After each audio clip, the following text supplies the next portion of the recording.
You're on the ride with the bloodless, the Hillsong Express. Oh yeah. Hello and welcome to the Deep Sea Podcast, a punk take on a science podcast about everything deep sea. I'm Dr. Thomas Lindley, and with me, not because of a calendar invite that reminded him on his phone, but by order of the British Empire. Oof, nice. Professor Alan Jameson, OBE. Thank you very much. You've probably got some stories to tell, Al. Some stuff's been going on. I got an OBE. How does it arrive? Is it just like in a Kinder Egg? It doesn't. When do you go and get it? When do you go and meet the royals? Well, this is the weird thing. So I nearly didn't get it because they were trying to get hold of me, but I happened to be on a ship halfway between Mexico and Hawaii. You stood up the royal family? I wasn't answering my landline. And of course, you get lots of WhatsApps when you're off, but you don't get normal text messages. So there was a long kind of weird story about I got up one morning and there was loads of missed calls from various other people that they tried to get hold of, and they phoned my university and they've never heard of me. So that's going well. Yeah, so some nice lady from the palace called me up and says, do you want an OBE? And I was like, yeah, cool, go for it. Pop it in the post. But you have to agree to it verbally. And that was about a week before Christmas. And then I heard nothing at all. So I figured it was either a joke or because of all the confusion about where it was, and didn't go through. And then right enough, it popped up on New Year's Eve on the honours list, published in the London Gazette. And I was like, okay, that's cool. Because I was about to fly back to the UK. So I thought I'm going to go and hang out with King Charles, old Chuck. But then it turns out I don't get it yet. So I have it. I'm now an officer of the most excellent order of the British Empire. And what I have to do now is wait 6 months for an email. And then that email will tell me what to do. Right, it'll just contain coordinates. You've got to go to this location. I'm guessing, yeah. Yeah, it's just a Latin long somewhere. I suspect that they need 6 months to finish making my suit of armour and find a suitable black horse for me to ride into work every day. Well, they're still brushing its hair. It's going to have really shiny hair. Yeah. And if somebody needs to forge my sword, I think that's probably what the delay is. I'm going to request black armour with a hint of Batman in it. Just a little bit of Batman. A little bit of medieval jousting, and I'll look awesome. Anything sticking off the top of the helmet? Any sort of symbology going on there? Little bat ears? Yeah, maybe a little bat ears, but then sort of humble ones.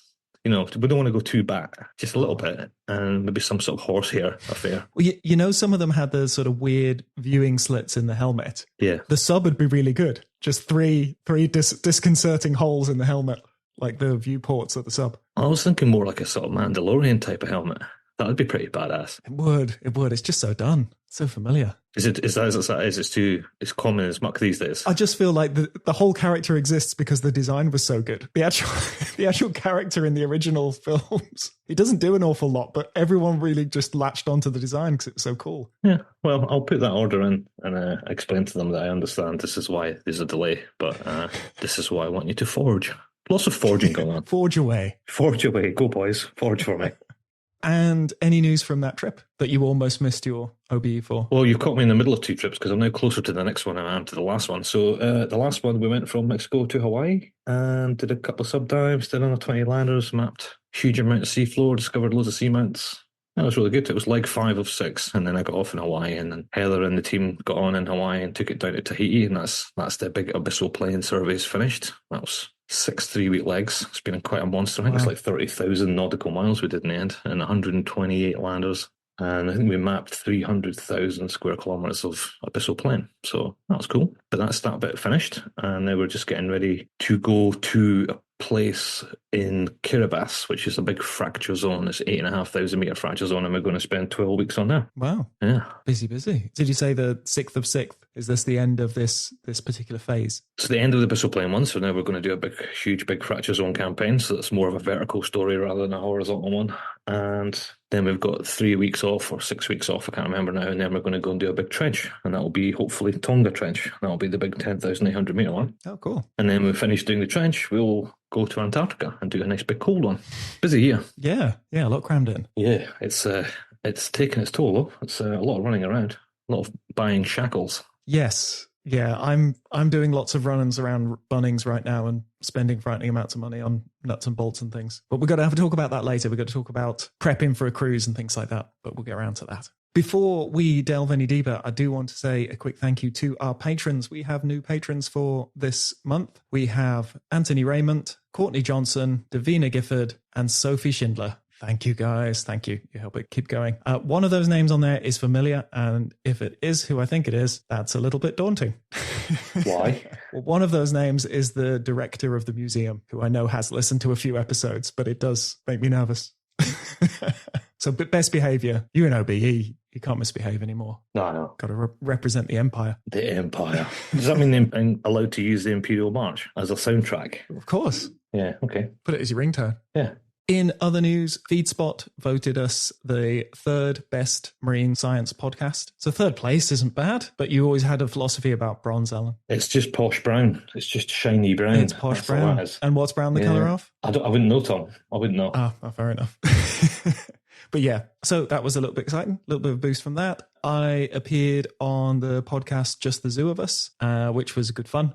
Somehow we ended up talking about the steampunk spider from Wild Wild West and the Japanese horror comic about the fault zone and lots of other weird pop culture references while talking about deep sea critters as well. So that's quite a fun one. We'll put a link in for that one. And yeah, I had some weird podcasting experiences sort of off the back of that. I know you've had a few pints bought for you. Yes. But have you had any sort of weird sort of the podcast leaking into real life? Because I've had a few weird ones in the last month or so. Not really, but I don't tend to socialise anymore. So Oh, that does it. It keep you busy enough and it just keeps you out of trouble. yeah. Yeah, so one of them was, you know how I like to have lots of different desktop backgrounds on my computer and I've sort of become quite known for it. I had a friend, colleague come to chat to me and started looking at one of my screens. I was like, is that a picture of you? And I'd got fan art. You remember that really nice snailfish one that somebody sent in? Yeah. And I just put it in my rotation of desktop backgrounds because I really like the image. And I've then in that moment, I realized how weird that is. And I just had a moment of like, yeah, it is.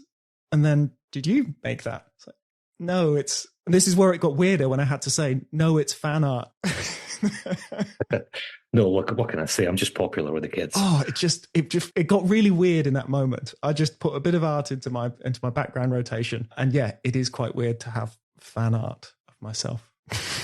One thing that did happen, which is kind of cool, and I want to give this person a particular mention because I haven't actually found the time to write back to them. But they wrote into the podcast one. I don't know if you saw that one, Tom. It's from someone called Hannah Folk Doyle. She's a neonatal intensive care nurse. She wrote to us and said that she knows nothing about the deep sea, but has a very stressful job, and she listens to us all the time. And she sent us a really, really nice email that I read to my wife, and my wife was quite emotional because she couldn't believe that we were involved in something that was was so touching to somebody else. And so she got a really nice email. Oh, your wife's onto us, isn't she? Those two. Yeah.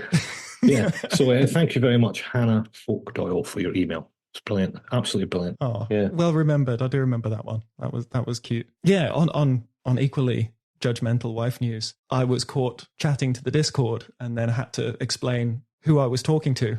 And the look of disgust of like, so you've just got a chat room full of your fans and you're talking to them. It's like, yeah, it's fun and interesting. But again, I was suddenly aware of how weird that is. Hit the big time now, mate. Hit the big time. Oh, it's been weird. We had some fun over Christmas as well. I'm not sure we got to talk about it on the last episode, but we took our podcast to work day. So the patrons, I took them around the museum collection and you took them around the sub hangar, around the vessel. It was quite good fun. It goes to show how good the internet is these days. So only a few years ago, we wouldn't be able to do that. That's amazing. But yeah, so we had them on my phone and wandered them around the ship in the middle of nowhere. It was great. Good fun. So yeah, that was the pre-Christmas treat for them. That was good fun. I did have a song of the month, but did you have anything that was living in your brain, Alan? No, I have no time for music at the moment. Oh no, it's still all joy is sucked from your life. It's just work and toil. Well, as an update, it's almost February now. Spotify is still giving me Christmas music because it breaks every year because I listen to too much Christmas music. And so the entire weekly Discovery playlist this week was Christmas music with the exception of one song from the Muppets movie. So I've once again ruined my algorithm when it comes to Spotify. But previous to me breaking it, I found the track A Song About an Anglerfish by Hank Green. So that can be the soundtrack of the month. And you can't feel alone if it's all you've ever known. Yeah, the deep sea anglerfish have no reason to be happy, but it has no freaking idea what else could be. The deep sea dwelling anglerfish never has to find a mate. They are always there together when it's time to procreate. Right, so on to news. Is there anything that's caught your eye? I found a few stories bouncing around. A lot's happened really because we had a special episode, so we've not really had a news dump since before Christmas. There's all sorts of stuff. Deep sea mining stories, megalodons, the biggest, longest cold water coral reef has been found off Florida. That was a big one. Yeah, so that is it's on the Blake Plateau. That's right, yeah. And it was a multi-year survey lots of bathymetry, and yeah, huge cold water coral reef. So these are the corals that grow without symbiotic algae. So really slow growing, really old stuff. I did a project on them back in the day, and yeah, they found a huge one. And one of the biggest news pieces covering that I found starts with the moon analogy. Of course it does. And then immediately swerves and says, it turns out that's not actually true, and links to our conversation piece. Nice. Excellent. I like that. So you can still use it. You can still get that. You can still get that hit of the moon analogy, but then you can just do a cheeky swerve at the end. Yeah, you still bait people with it. It embarrassingly came up last week when Tom and I had a meeting with one of our other clients who was doing some sort of graphic, and it had a picture of me. And underneath the picture of me, it said, "We know more about the surface of the moon than the deep sea." I was like, really? I was like, oh. They must know. They must just be doing it to hurt you. It just never stops, right? It just never, ever ends. Someone else mentioned it this afternoon in a different meeting, and that'll remain nameless. But yeah, they pointed that out. I was like, "Oh right, is that right? Oh, okay." Immediate black mark. Sigh, big sigh. Well, to do a little bit of a news dump, a megalodon tooth has been found in a manganese nodule field at just over 3 kilometers deep in the central Pacific Ocean, which is quite cool. That raises all sorts of interesting questions about the sedimentation rate at these sites, and it did have a manganese encrusting on it. So it gives us sort of ideas of how long these manganese deposits take to form, because it's a megalodon tooth, basically, sitting on top of the seabed. So it hasn't been buried by things, but it has been there long enough for the manganese to form around it. So interesting indicator of how long and how static these areas are. Just to hammer it home, the megalodon is not a deep sea animal and is dead. But I will allow branching out of this topic a little bit. And a recent study showed that it might be longer than previous estimates. There's very little fossil evidence because it tends to just be the teeth. But the proportions of the few vertebrae we do have suggest that it was longer and more slender, which is kind of the flip side of the Dunkleosteus, the big placoderm, the big armored fish, which it's now thought might actually be smaller and stockier. And basically the take home from these is stop assuming things are the shape of a great white shark and just adjusting the size. Because that's, with both of these animals, the body was just assumed to be roughly that of a great white shark. And it turns out great white sharks are great white sharks and not many other things are. So when did megalodon go extinct? When was it? Don't worry, I'm Googling it too. Oh, okay, you Google it too. You Google it harder than me and faster. 3.6 million years ago, according to NPR on Google search. There we go. So a while. It's not coming back. And the only reason we fixate on it is because it was the biggest one we know about. If we found a bigger shark, everyone would immediately be like, oh, maybe this is still alive somewhere. So it's not actually based on evidence. It's based on, ooh. But speaking of deep sea mining, there you go. This is a bit of a curveball. I wasn't ready for this one. Norway are going to do it, and they're going to do it in their own ocean. And the area they're proposing to mine looks like it's actually a lot bigger than Norway. It's sort of in between Norway and Svalbard, between Norway and Svalbard and Greenland, but it's massive. 280,000 square kilometers. All the debates we've had about the Pacific, and they're just going to do it, and it's in their waters, so they can. It's weird. It's a bit sort of anticlimactic, isn't it? But that's the whole point of the exclusive economic zone. You have exclusive economic rights to it. Yeah, it's theirs. And if you want to make money of it, you can do what you like. So that's where it becomes a little bit contentious, because we don't really want them doing that kind of stuff. But I don't know. And even some of the countries who've said that they're going to have a moratorium and they're not going to do it, they're still figuring out how much it's worth. Oh, yeah. Yeah. Just so they know. It's just like, yeah, but it's ours. How much is it worth? Yeah. Just before we actually pull the plug on it, tell me again how many zeros? A larger study of ocean DNA finds a huge abundance of fungi in the mesopelagic zone. Really? So I didn't clock this one at all. Yeah, apparently. Metagenome sampling of pelagic samples all across the globe found that fungi represent 50% of the distinct genes found within the mesopelagic. So lots of, I guess, living on the marine snow. Wow. That's the first time I heard about that. That's cool. Yeah. Marine fungi seem a bit of an odd group, but apparently very, very important, and we're not paying attention to them. Oh, okay. But fungi are a great spot for new drug compounds, new pharmaceuticals, and particularly new antibiotics. So can we not just enjoy the shrooms and not turn it into some sort of application that benefits humans? Can it not just be good for the sake of being interesting? Can we not just enjoy little floaty mushrooms? We might enjoy them even more if they save our lives. Yeah, I suppose. Well done, tiny mushroom. Yeah. Thanks, floaty shroom. Mario was right. You'll be cured, but you'll be all big. On the genetic side of things, the first hagfish genome has been sequenced. So the first genome of a jawless vertebrate. And they are wild. They're a really primitive group. They hold lots of secrets to vertebrate evolution and how we developed. So having a reference genome from a jawless vertebrate is really, really useful for sort of developmental and evolution studies. And I didn't realize how weird their genetic makeup was. Apparently they have a large number of microchromosomes and they are lost during the development. So they slowly lose them, and they're only present in the genitals as an adult, which is weird. So they had to take their tissue samples from the genitals because that's the only place where the complete genome is found, which is wild. So they've obviously only need some of these genes at lower developmental stages, and then when it's the adult, they just sort of trim it back to just the adult genes. There's some really weird stuff going on, and we do have an episode coming up on hagfish because we need to dive into this weirdness. Yes. There's a lot to talk about. Hagfish never fail to deliver the weirdness. They don't. And they're quite surprising to meet them firsthand. They're quite, you're never ready for them.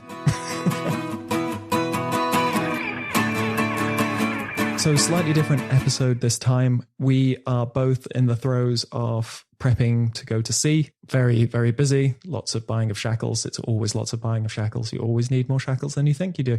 So we thought for this one, we would do a little Q&A from listeners about mainly the sort of offshore life, going on these expeditions and what it's like. So we got some questions from listeners, and I thought we could just rapid fire these. And if any interesting bigger stories come up, we'll go with it. Go with it.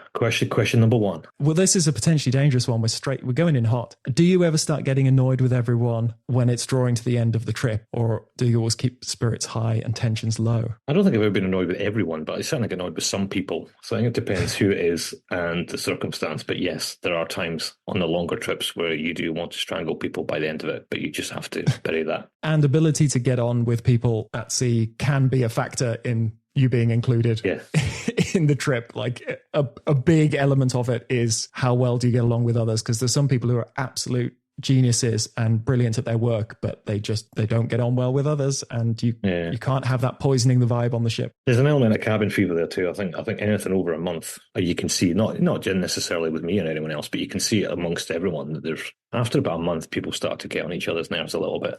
And what's cool is when you get off the ship and go to the pub or something like that, it all goes away. It goes away instantly. You can be like really kind of like, I just can't stand this guy anymore. But then as soon as you're off the ship and it's like, last night, let's go for a beer, and it just evaporates. It's kind of weird. It's total cabin fever. Mm-hmm. I get that. Do you ever have a moment where you're just, wow, this is my job, I get to do this? And is it tied to a certain moment? Is there one that jumps out for you? Yeah, sometimes. Yeah. There are sometimes. I can't think of one specifically, but when we find something we wasn't expecting, or like you're sitting in a submarine looking at something, every now and again it does pop into your back of your mind that this is not normal, right? It's like, I'm looking at something that human beings have never seen before, and something that a structure that was formed millions of years ago, and it's been sitting underwater that entire time, and then suddenly one day on a Sunday morning we've sort of showed up and went, ooh, look at that. So there are little moments where you think that is pretty cool. What about you? No, definitely. There's been a few, but I try and keep stock of that. I try not to let it get too normal, because we are really lucky to do what we do and see the things we do. It was a story I told recently on that other show, was the ethereal. I just think that was such a cool story, because it was just the three of us up at 3 a.m, absolutely exhausted from the day, and then just to get someone wheel back their chair and just go, check out this fish. Yeah.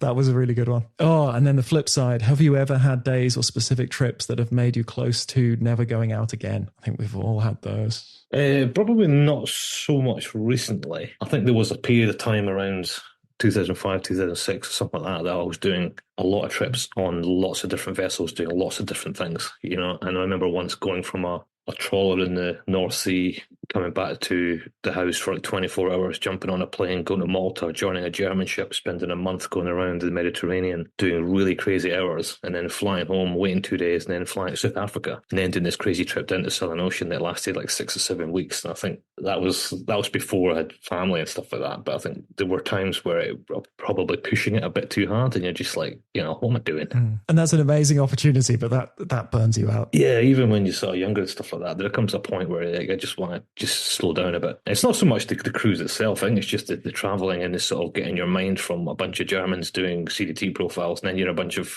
British doing loads of trawls, and then you've run, you jump into different nationalities, different gear, different science objectives, loads of different time zones, and you're just exhausted. And lots to worry about for each one. Will the gear be there? Yeah. And just a long, long days, like a 16-hour day isn't unusual. And there's only so many weeks you can keep that up for before you just buckle. I think I was similar back in the days working in survey where it was a lot of time offshore. And I can remember one where we'd all absolutely busted a gut because we were trying, there was a storm rolling in. If we got the survey done that night, we could all be home for Christmas. If the storm rolled in, we couldn't work, we'd have to stay out on site and no one would get Christmas. And so we absolutely busted a gut. Everyone sort of pulled above and beyond to try and get done. And I came into port late at night on the 23rd and we'd done it, we'd made it. And as I'm walking down the gangway, my boss is stood at the end of it. And before I'd even got within earshot of him, I was like, I'm not going home for Christmas. Like something's fallen through and I'm going to be sent immediately onto another boat. And I just knew it walking down before he even had to say anything. And I've seen a meme going around at the moment of,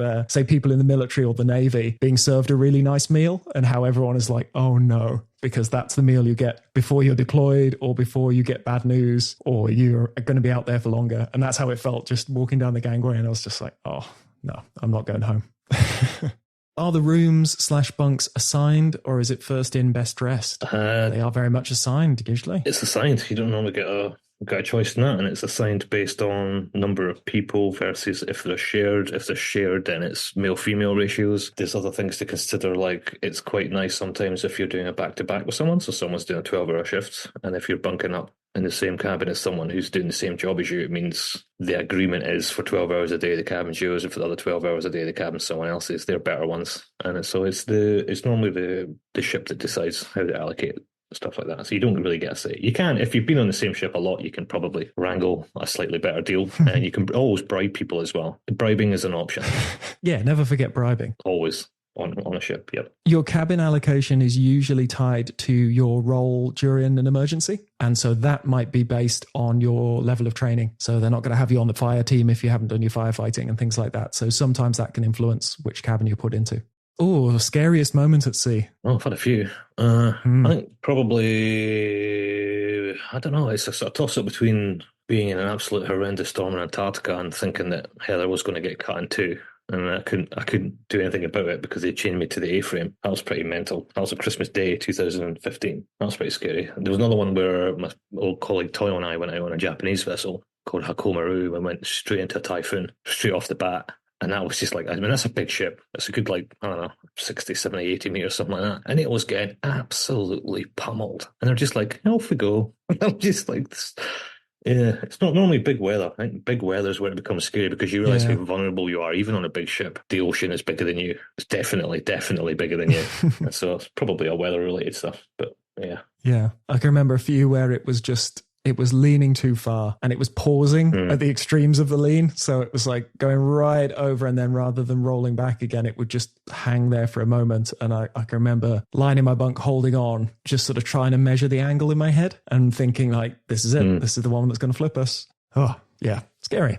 Oh, any hacks for being at sea? Like the room closest to the mess means that you get a midnight snack. Well, you don't normally get to choose, but I know that I've been on ships where there's bad cabins that have, like on the old Discovery, there used to be one near the bar. Oh, yeah. And we used to call it the Thunderbog cabin because there was a communal toilet next to it. And it was on a ship, you have vacuum flushing. And this particular toilet was very loud and vibrated a lot. And so if you got that cabin, you'd be trying to get to sleep. And there'd be other guys in the bar and they'd all be taking their turns to go to the toilet every 10 minutes. And Thunderbog would go off right behind your head, just through the wall. So, yeah. That's a good one.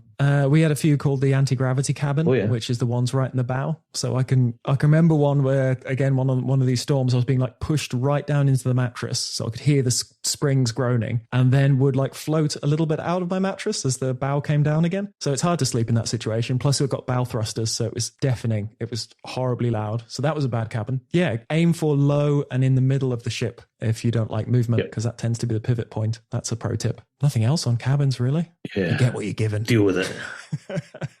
Oh, this is a weird one. Trickiest, most annoying critter to work with, look for, or study? For me, it's definitely the big decapods, the big pinnaeads, the big red shrimp we see at Hadal depths. They're just so skittish that we've tried to catch them in a whole manner of different ways, but they're just, everything about their morphology is to not get caught. And so anything touches those antennae and they're just boof. we've got hours and hours and hours of footage of these things all over the place. And after 600 deployments, I think we've caught one of each species, and they were about 2,000 miles apart, so utterly useless in terms of making any assumptions. So data points. The big red shrimp are the most beautiful, graceful things in the abyssal plains, but God, they're difficult to catch. It came up today actually in a conversation. A weird one, but glass sponges. Oh yeah, nasty. Because the spicules are like fiberglass, and they get into your skin. You can wear, no matter how many layers of gloves you wear, somehow they still get into your skin. And over a few weeks, it's like eczema. Oh, they're just you're just covered in a rash. It's really not nice at all. And as we've discussed, they smell. It's almost as if humans haven't really evolved to handle glass sponges from the deep sea. It's like they didn't really evolve together at any point. It seems like that's It's like we don't like microscopic glass splinters, and they go right into our hands. Yeah, it's like trying to pick up 10,000 hypodermic needles and going, wow, this is really awkward. Yes. Yeah. One of those yellow needle bins that they have in hospitals. It's just like rooting around in one of those. Yeah. With the toffee at the bottom. What was it like the first time you went on a ship or down in a submarine? I think the sub's an interesting one.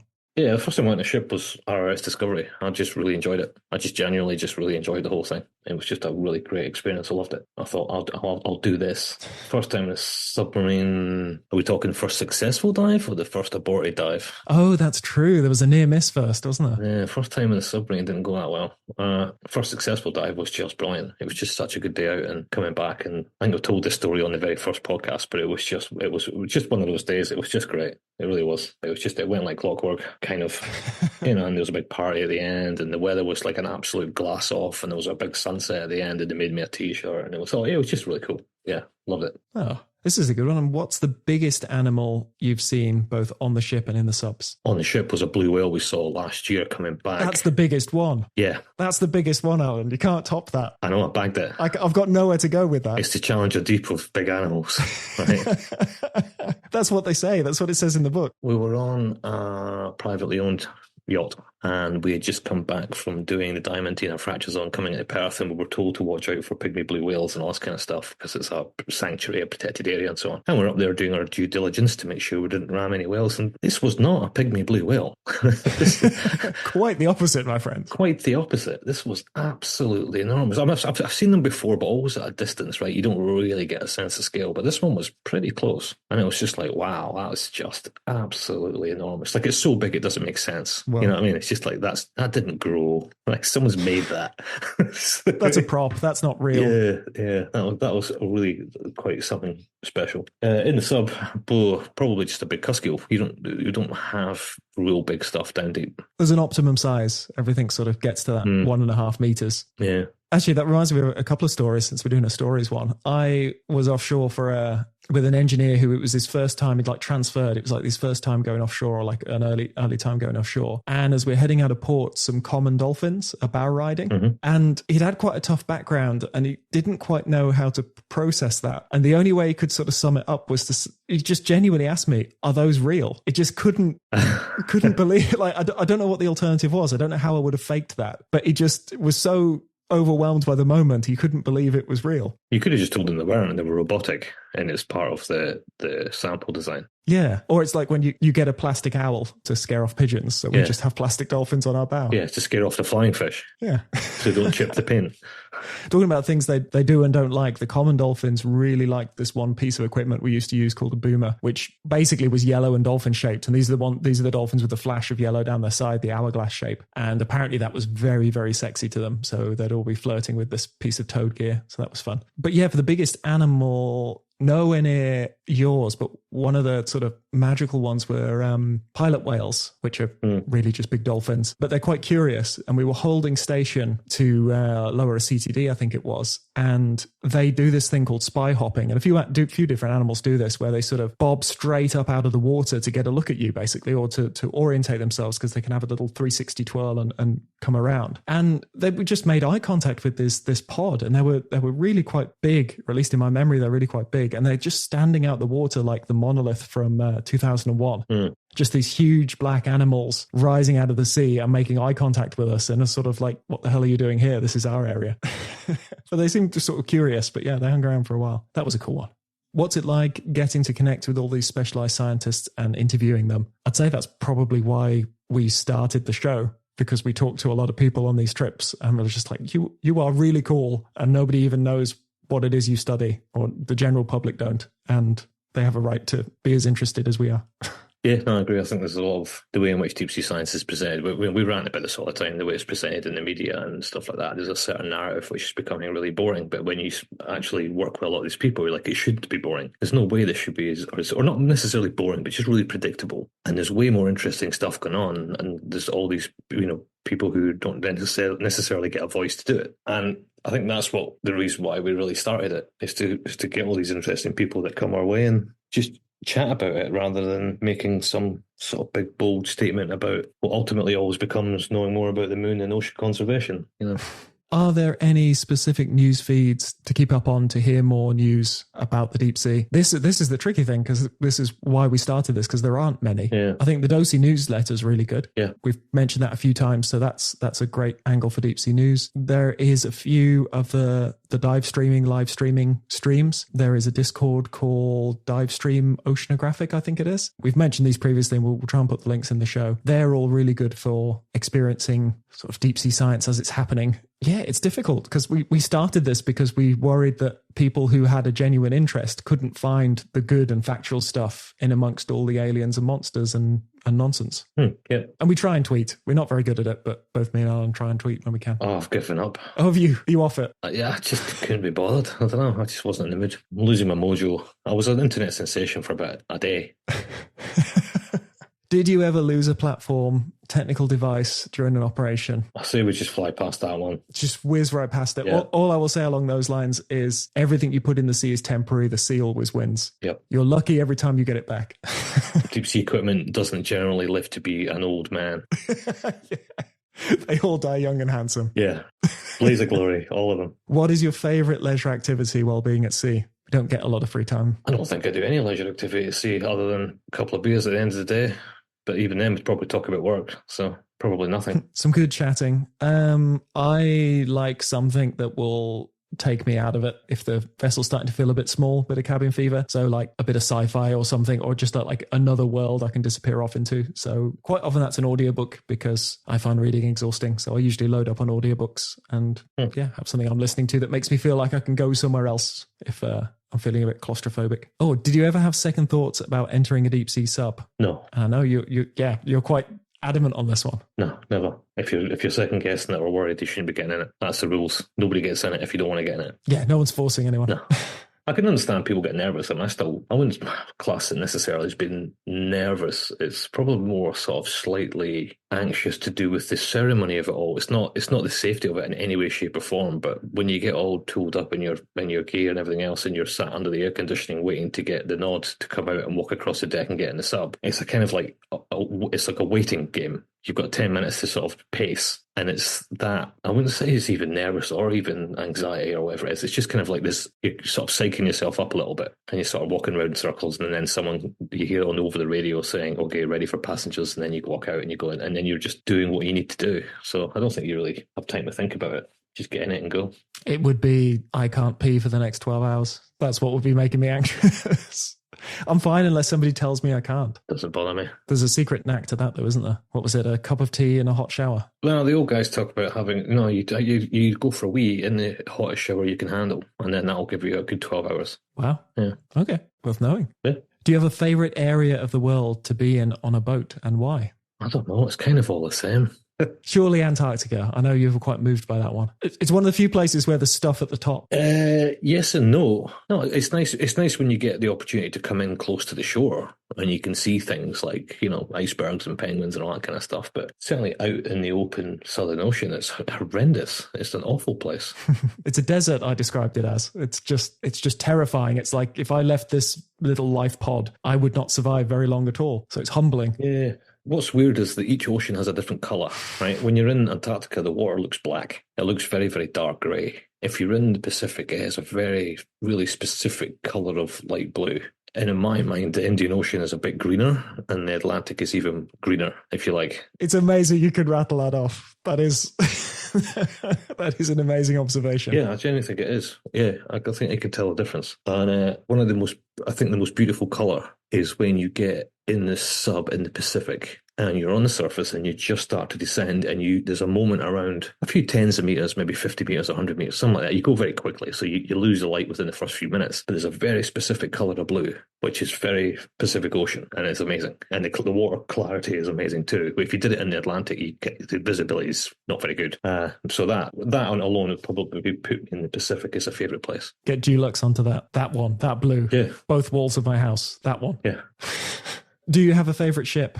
We've had some deep bonds. That's some deep bonds, but it's like Caharo was a favourite, but now 6 months ago we went back to see it. I'm like, I don't know how we ever worked on this thing. So it's smaller than I remember. You know, the ship I'm on just now, I've got obviously a lot of history with it now. I've been working on it almost constantly for 5 years, but it must dwarf any other ship you've been on, really. Even the ones we felt we spent a lot of time on. Like, you've lived on this one for, like you say, 5 years. But that makes it a different relationship to some of the other boats where you go on it and you just have great old time. Like, Zona's a great vessel to be on. Yeah. I personally really like the old Zona. The new one's nice and it's bigger and it's got lots of, it's just nicer kitted out. But the old Zona had some real character to it, and it was a proper workhorse, and the atmosphere was just good, and it says a lot about the atmosphere. And as I say, like I said this before, there's some ships you get on and as soon as you set foot in it, you're like, nah, I don't like this. I won't name names, but there's some quite famous ships that I just don't like the vibe. It's got bad mojo. And I don't know if everyone else is picking up on that, but like everyone feels that way as well, so it's not a very good trip. Yeah. There's some that are just, I don't know what it is. It's not even the people or the thing. It's just something about, I don't know, can't really put a finger on it. But the olds, I've got a lot of time for the olds on it, like that. Do you get homesick, or is there no time? I think you mentally compartmentalize it. And so I know a lot of people struggle with stuff like that. And a lot of people spend every spare moment phoning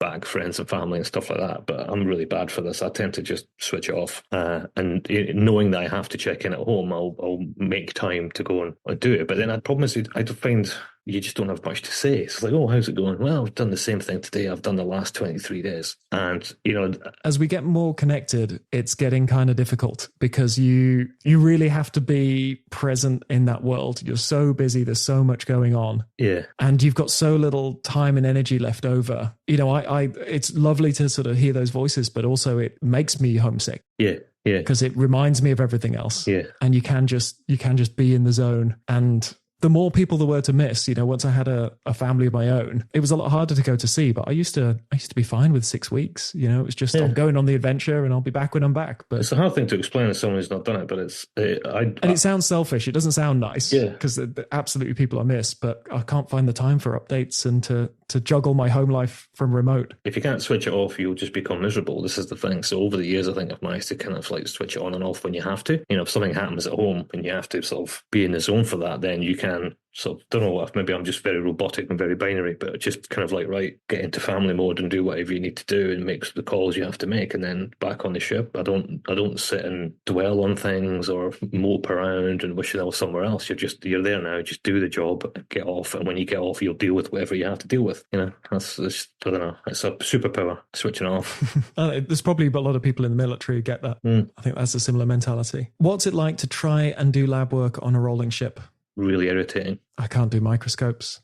You're guaranteed to get seasick if you try and use a microscope. Actually, it's not lab work that annoys you. Lab work's just a balancing act, just like spinning plates, right? You just got to make sure everything's tied down, everything's got little holders and all that kind of stuff. The thing that bugs me is typing when it's really going for it.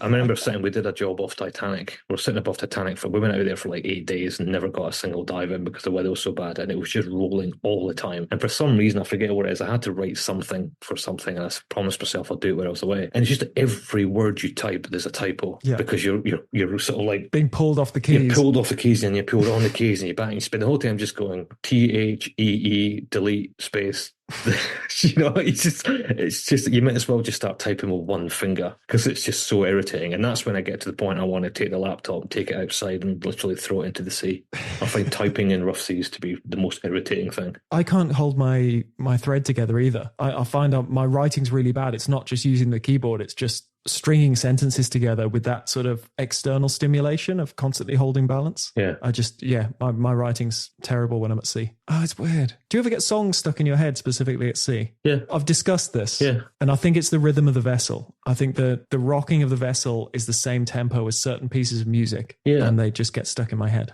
We experimented on that once where we deliberately picked a song and started playing it quite a lot in a lab to see if it would then catch like a virus. And ultimately you'd end up a couple of days later, you'd find somebody whistling it. Did that once on the James Cook. Oh, did it work? It did. It was Octopus's Garden. Okay, that's a good one. How do you mentally prepare for a stint at sea? I think it depends where you are in your career and what your background is. I think going back, I would probably struggle more when I came back than going, because when you're young, free and single, and you're like, yeah, let's just go on a big adventure, and you just go and deal with it, and then you come back and you realise you have nothing.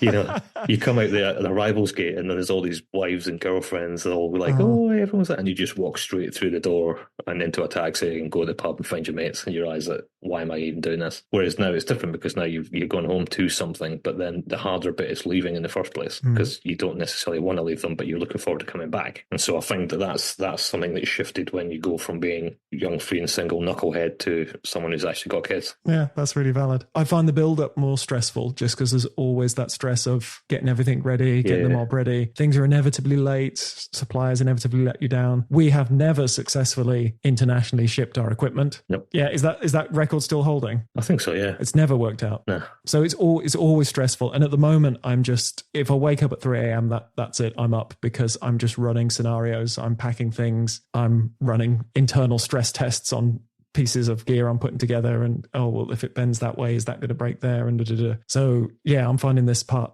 quite stressful, and so I don't want to then be snippy with my family, and then when I'm away and missing them, my last memories of the last week and a half spent with them is me being tired and grumpy and stressed about other things and not really spending any time with them. So that's something I'm trying to balance right now. If you could give one piece of packing advice to someone going on the first expedition, what would it be? I know who this is. I know who asked this question, and she's teeing me up, but do you have any? No. Excellent. The big grand finale question. No, I don't know. I've seen people come on, I still regularly see people come on ships with huge bags and loads of stuff. I just don't get it.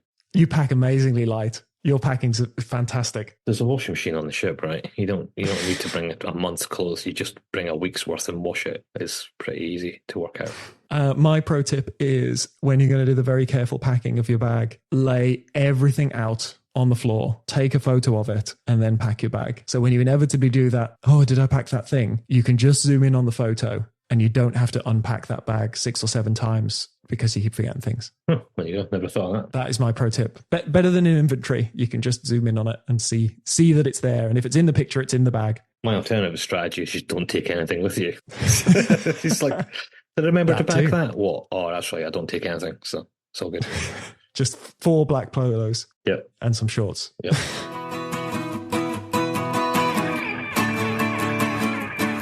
So I wanted to start a new segment. We all remember Andrew Stewart, who was it's been on a couple of episodes now, I think. Fella I share an office with, and every morning over coffee, he will just come out with an incredible story that I don't think is written down anywhere or isn't sort of summarized anywhere. So over coffee in the morning, I'm going to start recording some of Andrew Stewart's stories from 45 years in the fish department of the museum. And there's been some good ones. So this one is about a strange bottle that appeared on my desk. Enjoy.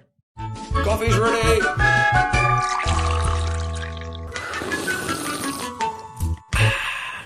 Excellent. So you appeared during one coffee morning. Yep. And placed upon my desk this clear, viscous fluid. And then ominously on top is "look but do not open."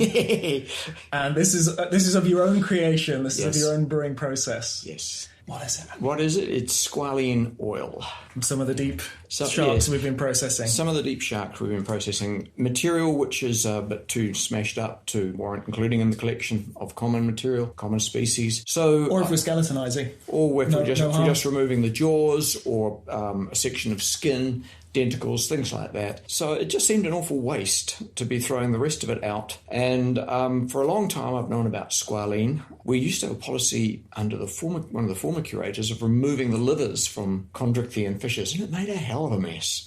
And it didn't actually leave a very good specimen because you had to then pack out the gut cavity with cloth to get that fullness. Was it to stop all the oil coming out to the Yes, preservative? yeah. Yeah, because some of the tanks have quite a layer, but it's not doing any harm. It's not doing any harm. Gross. It actually seems to reduce alcohol loss, but when you're pulling specimens through it and you're handling it, everything's covered with this thick slick of oil, and every surface that it touches, and your hands, your gloves, all your instruments needs a good solid bath in degreasing to get rid of it.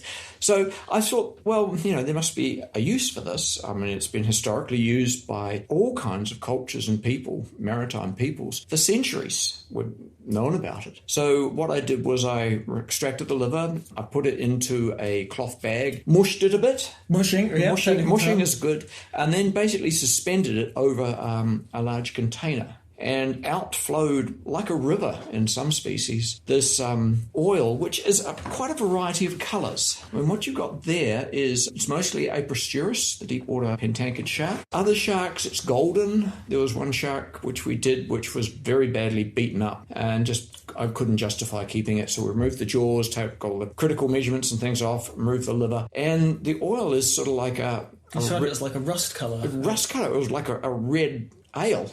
Right. Deep red. Yeah, deep red. That was the bramble shark. Yeah, and I didn't know whether that was it had had such a bad time that it had started to hemorrhage into its liver, but I would have expected the blood to have settled out. Yeah, whatever's in there is dissolved in the oil. So. So maybe it is heme, who knows? But the reason why that ominous label is on the top is that, as well as the oils, you get quite a lot of aromatics, which can be not like a lovely gin. It's shark aromatics. It's a very unique, tangy, sharky smell. Okay, so, maybe we'll write it up like a gin description. Yeah. Yes, but one of the interesting things is I first did this back in the 90s with a very large seal shark, Delacius licher, and this thing was about 1.8 metres long, about as big as they get. And they're kind of a big cookie cutter, aren't they? Yeah, they're king of the cookie cutters. Yeah. Cookie cutter on steroids. So I must have got about 4 litres of oil out of that. Massive volume of oil. I've still got a good 2 litre bottle of it at home. But once I'd sort of left it covered with a tissue so you didn't get extraneous muck and insects going into it, the aromatics actually came off and were lost. And it has the very, very faintest whiff of shark, which I understand is TMAO. And I guess the ammonia would all leave as well. So. Yeah, but it is the most amazing stuff. It doesn't go off. It doesn't oxidize it in the way that other oils oxidize. And I've used it externally, put it on metalwork externally. And it can make up, was it about a third of the shark's body weight? Yeah. And that it doesn't oxidize, that it doesn't break down, is a little bit of a clue to its function, because it's not an energy store. No. So even bacteria don't break this down because it's not worth it. It takes more energy to digest it than it does to release. It's the fish equivalent of eating celery. So I put it on metal outside, and it's stayed. It's prevented rust. There used to be a product you could get called Fisherline. Fisherline, I was trying to remember the name. It used to be sprayed particularly on the inside of boots of cars, which were notoriously bad for rusting up. Oh. And cars would absolutely honk because you'd applied it. But they wouldn't be rusting. They wouldn't be rusting. Yeah, you got to look after that asset. But the other bit of social information around this for the Wellington area is that down on Island Bay, there's a large fishing community comprising Shetland Islanders, Greeks, and Italians. And they used to take the boats out and cook straight, and they'd be mostly targeting hapukura and bass, what some of your listeners would call wreckfish. But they'd also get a large bycatch of quite large sharks. And they would boil the livers down. They had big whaling pots to boil the livers down to extract the oil, because this was money to them. And apparently the smell was quite something in the area as gently simmering livers were deconstructed and the oil removed. It was used in woodworking as well sometimes. Yeah, until the advent of, I guess, a petrochemical industry, this was... it's like whale oil. We oil. didn't have a way of getting these kind of petrochemical, these and oils. They say whale oil sort of was one of the big drivers of the Industrial Revolution in the UK. That and coal. It's wild. Before we found oil, we were running things on whale juice. Yeah. And this is similar to that. And we touched upon that it's not an energy store. This is buoyancy for these sharks, isn't it? Yes. So they, because it's a fluid, it is to all intents and purposes non-compressible.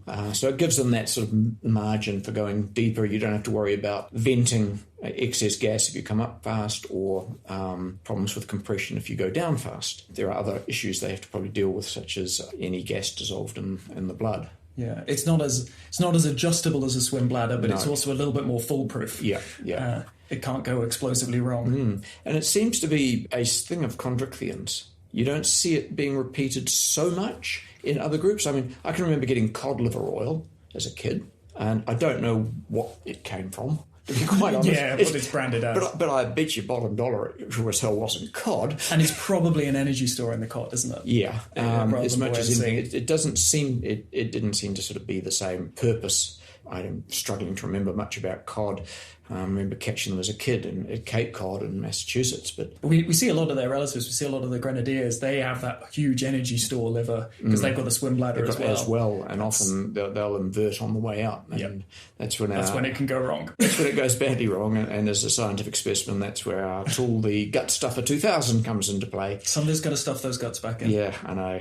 And if anyone wants to know about those, they can read our blog on the blog website. We've got a blog link. To the Gut Stuffer. So, I'm more than happy to sort of have this bottle taking up space in my garage, because when you want something that this is really good at, there's nothing else can really take its place. Yeah, it's really fine. It really penetrates. Fine. Yep. It doesn't break down. It doesn't oxidize. It doesn't tend to wash off. It's not acidic, or it doesn't appear to be acidic. I haven't seen any acid effects on any metal I've applied it to. It's got an interesting feel when you touch it. It sort of feels warm. Oh, weird. To the touch. Like it's insulating. Well, I don't know. It might be reacting with some of the fats in my hand. I don't know. It just feels warm and very light.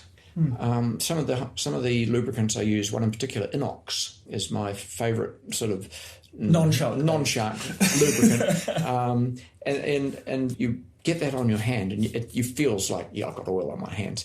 But with shark liver oil, it actually feels quite different. Oh, okay. It feels perhaps reaching back to a distant ancestor in us all. Oh, familiarity. Yeah, I remember familiarity. Yes. Back when we were all chondrichthyans. Oh. Thank you. Happy coffee morning. Yeah, let's enjoy coffee. So there we go, something a little bit different. I hope it was still an interesting episode. Some rapid fire questions about going to sea, while me and Alan are both very, very fixated on getting ready and going out there. So we'll have updates on that coming soon. We'll tell you what it is we're up to. We're both going our separate ways. We're both going on separate expeditions. So we'll have lots to tell you when we're back. We have some exciting shows in the pipeline based around questions from listeners. It's great that we get this dialogue back and forth now, particularly with the Patreons, like what you want to know about. So we will be visiting hagfish. We will be visiting the jawless vertebrates. And we'll also do an Elasmo sort of special series. So we'll do Chimera, we'll do sharks, and we'll do skates and rays. So we've got some cool critter-based episodes on the way. And that concludes this episode of the Deep Sea Podcast. There is a link in the show notes for how you can support the show if you want to give us a hand. Everything from sort of liking and reviewing and things that you can do for free to things like becoming a patron, which again continues to blow my mind that people are just so generous. And we've got a nice little community forming now. I'm loving seeing the chat of just people interacting and becoming friends through the show. A real variety of people with some really cool stories. So until we both return from sea, we'll deep sea you next time, and we abyss you already.